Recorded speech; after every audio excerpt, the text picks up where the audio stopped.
Hungarian Prime Minister Viktor Orbán has often been a contentious figure in EU politics, drawing criticism for his authoritarian policies and close ties with Moscow. Yet, at the COP29 summit in Baku this Monday, Orbán's comments painted a different picture, one that focused squarely on the future of the Russia-Ukraine conflict and the prospects for peace. As the climate summit dominated discussions, Orbán steered the conversation towards a geopolitical shift. The Hungarian leader expressed renewed hope for peace, referencing the outcome of the recent US elections as a game-changing moment in global politics. Orbán's statement, however, was not just about the US election. It was a strategic endorsement of Donald Trump's foreign policy record.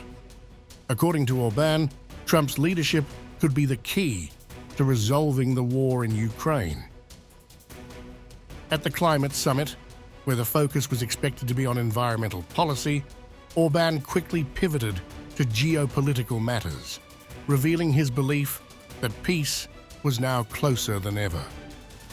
The tomorrow meeting will be a little bit strange, because of course we will speak about the climate change. We are here for that.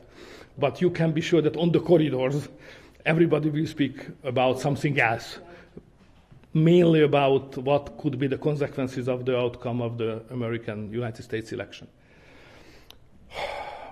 There are many diverse opinions, of course, but one point seems to me quite common, that we all think that now the chance for peace is bigger than any time earlier. Because it's not just a hypothetical idea, because we have an experience of 4 years real presidential term of Donald Trump as President of the United States, and on the international arena he was always in favor of peace. For Orbán, the prospect of a peace deal seems tangible with Trump's return to the White House. Orbán continued, offering a rare moment of optimism in a year marred by ongoing violence and geopolitical instability. It was a clear indication that Orbán, who has been an outspoken advocate for a negotiated ceasefire between Ukraine and Russia, believes Trump's leadership could be the catalyst that finally brings both sides to the table. Orbán's position is rooted in his long-standing push for diplomacy over military escalation. Over the past 2 years, he has consistently argued that the war in Ukraine could only be ended through dialogue, not through further escalation by the West. His repeated calls for a ceasefire have made him a controversial figure in the EU, where many leaders, including Ukrainian President Volodymyr Zelensky, have held firm that only a decisive military victory could ensure Ukraine's territorial integrity and its future within the European fold. For Orbán, however, peace requires the space for communication, which can only be created through a temporary halt in hostilities. The precondition for every peace is communication.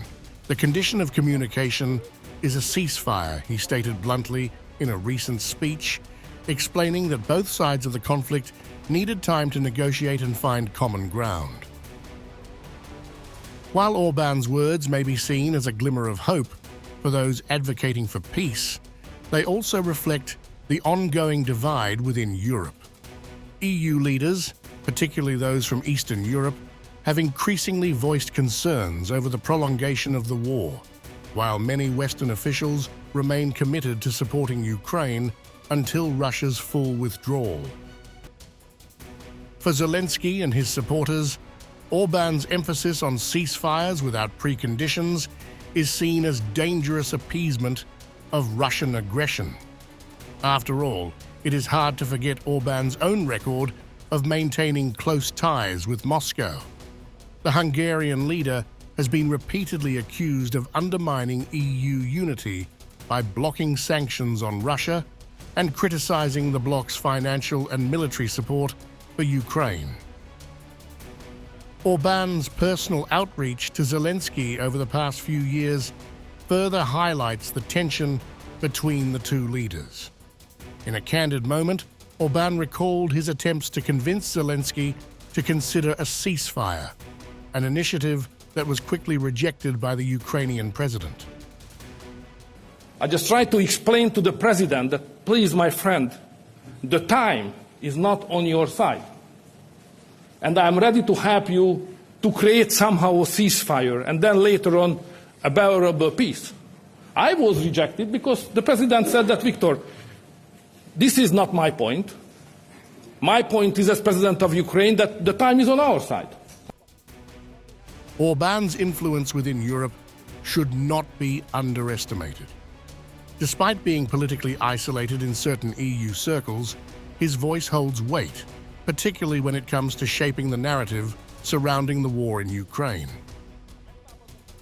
Orbán has consistently argued that Europe's support for Ukraine must come with clear guarantees, asserting that an open-ended military commitment is unsustainable. He emphasized growing European disillusionment with the conflict, particularly at the EPC summit in Budapest, where he highlighted increasing reluctance to finance a war without end in sight. In this context, Orbán's comments on Trump's potential to end the war strike a chord with many Europeans weary of the ongoing conflict.